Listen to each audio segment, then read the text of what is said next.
అందరికీ నమస్కారము. నా పేరు ఉమా. గత 40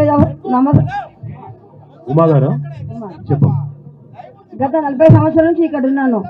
10 సంవత్సరాలు ఇదే లంకకు వచ్చి తులసిరామ్ నగర్ 10 సంవత్సరాలు నేను రెంటుకున్నాను. మళ్ళీ రూపాయి గొడవ పెట్టుకొని నేను ఇల్లు కొనుక్కున్నాను. ఒక 60 గజాలు ఇల్లు కొనుక్కున్నాను. అన్నీ మీరే రిజిస్ట్రేషన్ చేసారు.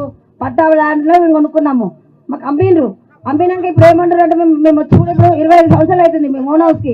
అరే సొంత మించికి వచ్చినా కదా అని మంచిగా హాయి ఉన్నాను. అప్పుడు నాకు డబ్బులు పెట్టి ఎవరికి ఇస్తారు?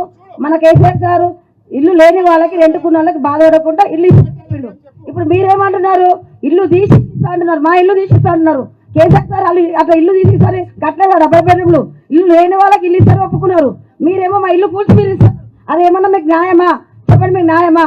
మా ఉసురు మీకు ముడుతుంది, మా కళాకళ మీకు ముడుతుంది. నేను చెప్తున్నా, మేము ఎంత బాధ. మేము రాత్రి పగలు తిండి తినకుండా ఒక నెల నుంచి ఎక్కడి నుంచి వస్తుందో, ఎక్కడి నుంచి ఎవరు వస్తున్నారో, అమ్మ రండి, అమ్మ రండి. ఒక పేరు అనేది మేమందరము ఒక మా బస్సులో ఇది నమ్మాల్సిన మేమందరం ఒక కుటుంబంలాగా ఉన్నాము. మమ్మల్ని ఇక్కడ నుంచి తీసేస్తే మేము ఎక్కడికి పోవాలి? ఎక్కడ బతకాలి? మేము 30 కిలోమీటర్ల మేము మేము కాదంటే మా కేసీఆర్ సార్ కట్టిండు, మంచిగా కట్టిండు. అది ఎవరి కోసం కట్టిండు? ఎందుకు కట్టిండు? ఇల్లు లేని వాళ్ళకి ఇల్లు కట్టిండు. ఇల్లు తీసుకోమని మీకు చెప్పలేదు. నేను చెప్తున్నాను, ఖబర్దార్ రేవంత్ రెడ్డి గారు, మా ఇళ్ళ జోలికి వస్తే మేము మర్యాద ఉండాలి. మీరు ఇల్లు ఇప్పుడు మీరు ఇంటికి మీకు మార్కింగ్ ఇచ్చిరా? మీకు ఇప్పుడు ఇంతకుముందు ఇచ్చారు. ఎప్పుడు ఇచ్చారు? సర్వే చేసారు మార్కింగ్. సో మీ భయం ఏంటంటే అయితే వచ్చి కూలగొడతారేమో అర్ధరాత్రి. 2 నెలల నుంచి తిండి తింటలేదు సార్. మేము 2 నెలల నుంచి మేము అసలు ఉన్నామా, మేము భూమి మీద బతుకుతున్నామో కూడా మాకు తెలుస్తలేదు. మనిషి అంటే ఏం చెప్తున్నారు అధికారులు మీకు వచ్చి? ఏమంటారు అంటే మీ ఇల్లు ఎప్పుడు పోతుందో తెలియదు. ఏమైనా పైసలు ఇస్తామని చెప్తున్నా? ఒక డబుల్ బెడ్రూమ్ ఇస్తామని ఏం చెప్తలేదు. మేము సర్వేకి వస్తున్నామని చెప్తున్నాం అంతే. సర్వేకి వస్తున్నాం, దొంగచాటుగా చేసిపోతున్నారు. దొంగచాటుగా వస్తున్నారు. ఆ పక్కకుండా మేము అడుగుతా ఏమంటారు అంటే ఏం లేదమ్మా మా సర్వే చేస్తున్నాం, మేము ఏం కాదు అంటారు. కానీ పక్కకుండా ఏమంటారు, అమ్మ మీ ఇల్లు పోతుంది అంటారు. అంటే మీకు సంజాయించుడు కానీ ఏమీ లేదు సార్. ఇల్లు పోతుందని మాత్రం చెప్తారు. ఇల్లు పోతుందని చెప్తారు. మళ్ళీ పక్కకుండా అంటే ఏం కాదు అంటారు. సర్వే మెల్లగా దొంగచాటుగా చదువు రాని వాళ్ళు చాలా మంది ఇక్కడ. అందరూ ఎవరు లేనప్పుడు అందరు డ్యూటీలో పోయినప్పుడు వచ్చి వాళ్ళ కరెంట్ బిల్లు తీసుకొని నల్ల బిల్లు తీసుకొని లేదమ్మా మేము ఒకటి సర్వే. మీకు దమ్ము ఉంటే అందరు ఉన్నప్పుడు రావాలి. సండేలు శనివారం సాటర్డే సండే రావద్దు. మీరు మీటింగ్ పెట్టి చెప్పాలి, చెప్పకపోతే నడవాలి. సాటర్డే సండే రాకుండా అందరిని పిలిచి చెప్పి అప్పుడు మేము అంటాం, ఒప్పుకుంటాము. అట్లా కాదు మీరు దొంగచాటుగా సండే రోజు. మీ కాలనీ పేరు ఏంది మొక్క? తులసిరామ్ నగర్. తులసిరామ్ నగర్ తులసిరామ్ నగర్. ఎన్ని ఇల్లు ఉంటాయి తులసిరామ్ నగర్ లో?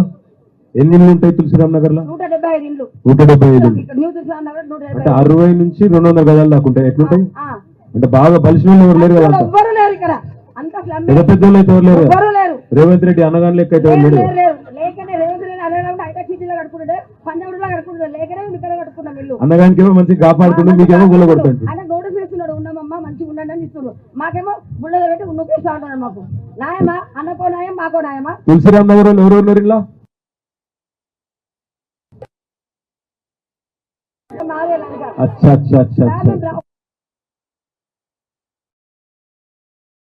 ఇప్పుడు దిగిందన్న రేవంత్ రెడ్డి హామీలు చేస్తలేడు.